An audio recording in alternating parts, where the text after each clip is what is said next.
I think so far. Attention! For the PressCorps, I'm Cecil Vectori, currently reporting live from PressCorps World Headquarters in Sunhaven. We interrupt this broadcast to bring you the latest news from the Siva Valley conflict. Here in the 119th World Conquest of the Foxhole War, it is day 437. Breaking news! Allod's Bight is split in two as the blue sword of Callahan slices through the region. A reminder that the PressCorps is focused on the Able Shard. And now to the PressCorps Casualty Office. As of day 437, the PressCorps Casualty Office reports a total combined casualty rate of 3.95 million, and that is split with 2.01 million colonial casualties and 1.93 million Warden casualties. Given the scale of the numbers, it's pretty evenly split. The deadliest region continues to be Pharaonic Coast, with a total of 581,000 casualties, 306,000 are colonial, and 275 are Warden. And now we go to the fronts. In the west, there's relative calm as the attention of both Wardens and colonials are drawn to the east. Skirmishing in the Pharaonic Coast trades lands in the northern suburbs of Jade Cove. King's Cage is quiet as vanguard troops of both factions rush to the east. In the central regions, in the Lyn of Mercy, colonials make an attempt to push north by claiming Lethair Relic Base. Ulster Falls remains blue for now. In Callahan's Passage, Wardens are on the back foot again as they hold the northwestern region of the Hex. Marvin Hollow has most definitely turned into a prolonged slog as both sides have remained firmly entrenched on either side of Lugbone Dam, with pushes never keeping ground for long.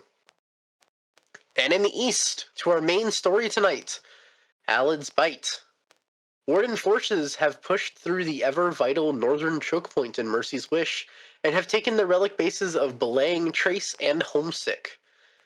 This action splits the region in two, with Scurvyshire in the north still under colonial control, and Turncoat Relic Base in the south just barely being retaken by colonials minutes ago.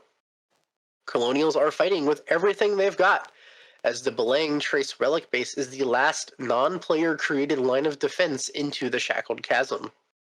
This could spell the beginning of the collapse for the Eastern Front, unless something major changes.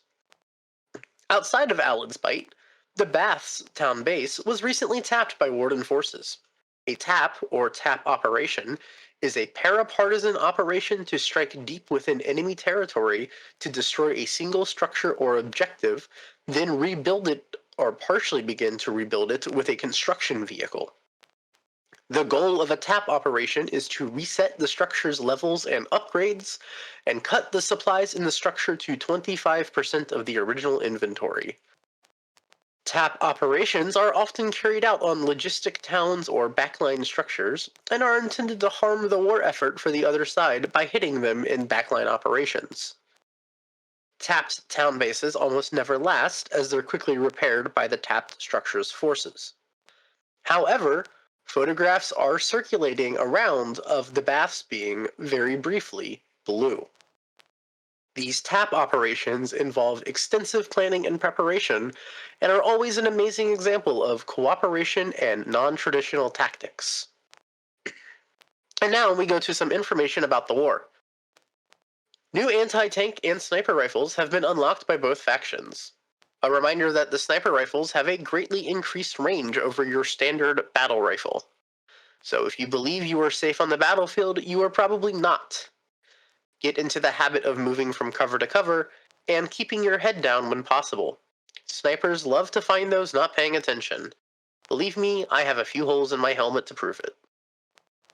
Colonial emplaced 150mm artillery has been spotted on the fields of Raqqa. A reminder that the 150mm artillery pieces are massive shells, capable of deforming the ground and destroying nearly anything with continued bombardment. Infantry are cautioned to take extra care when moving around on the battlefield and stay in trenches and fortifications as much as possible. Artillery does not discriminate. And now we go to sword. SWORD, or SWRD, is the PressCorps Superweapons Readiness Dispatch Tracker. Superweapons are classified as storm cannons and intelligence centers for the PressCorps. We're looking at our superweapon map. Some changes. 2 storm cannons have been lost. 2 Warden storm cannons have been lost in King's Cage. 1 information center has been built in Silicon Shelf.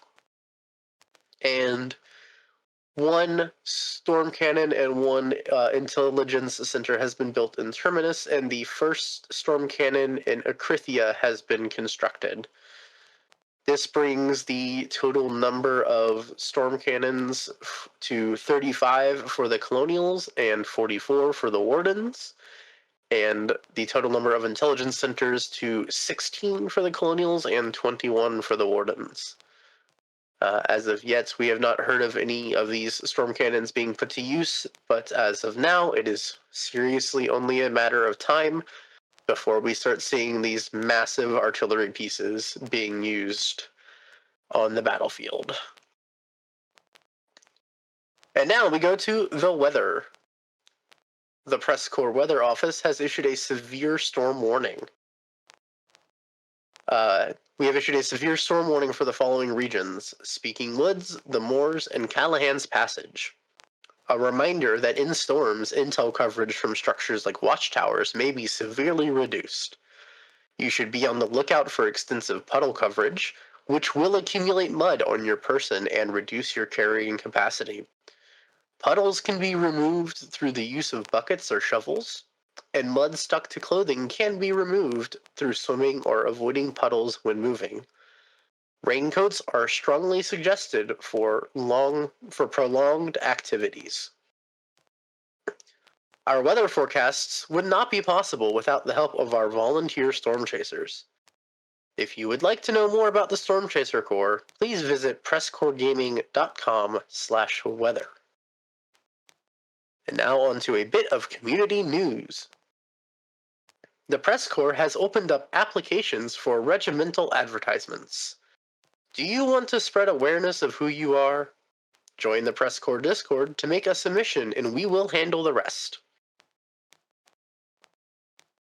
From the PressCorps, we'd like to extend a warm welcome to the freshly enlisted in our ranks who may have joined us for War 119 in the infantry update. We hope to see you on the front line. And now, from the PressCorps Health Corner, the PressCorps would like to remind you to maintain good posture while sitting. Not only does maintaining good posture while sitting help avoid back pain, but it has been found that 9 out of 10 soldiers who died on the battlefield were found slouched. Do with that information what you will. We would also like to remind you to stand up and stretch. Stretching is a great way to help keep the blood flowing, and it makes you feel better when you're sitting at your desk for prolonged periods of time. We would also like to remind you to stay hydrated. Water from a canteen is a soldier's best friend, and a hydrated soldier is a long-lasting soldier. Water wins wars.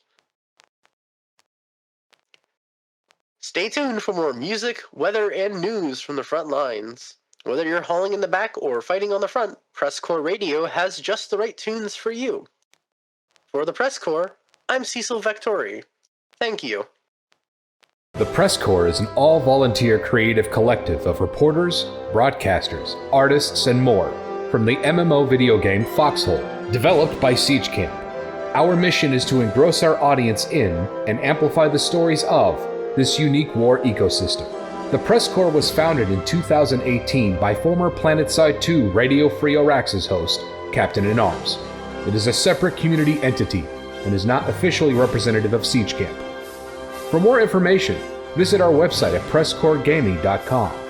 That's PressCorps Gaming.com.